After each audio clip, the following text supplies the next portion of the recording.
Ako, si Batang Henyo. Isa akong barbero. Pangarap kong yumaman na mayroong ginagawa.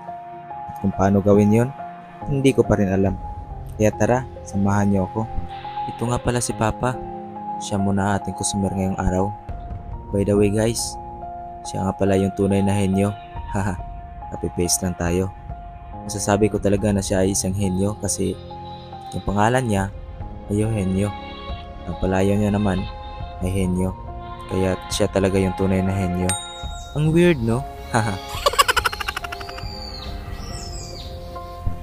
Ang bilis talaga ng panahon. Kasi dati, si Papa pa yung nagugupit sa atin. Ngayon ay tayo naman.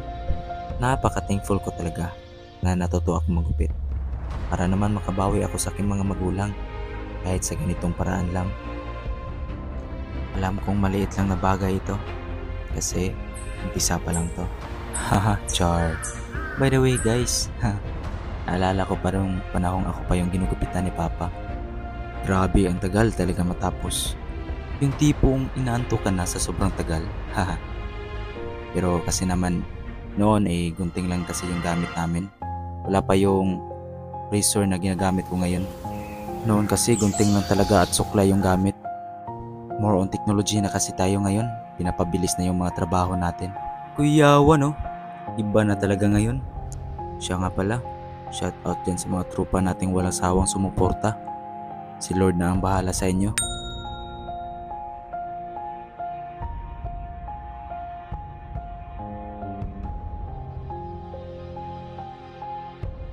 Dito guys ay malapit na pala tayong matapos. Pinantay ko lang yung gilid. Tsaka binawasan ko na rin yung taas. Grabe, ang tangos pala ng ilong ni Papa. Wala man lang tayong nakuha kahit kalahati lang. Tayo nga lang yata yung pinagmanahan ko sa kanya eh. Pagkatapos natin kunan yung taas guys ay pinantay na rin natin yung likod. Tsaka natin inahitan. Ganito lang pala yung gupit ni Papa guys. Barber kung tawagin dito sa amin. Na medyo pabuka yung gilid. Ganito kasi yung gusto niyang gupit upang di malata yung kanyang tangkag. Haha, tangkag pero matangos ang ilong. Bawi-bawi lang.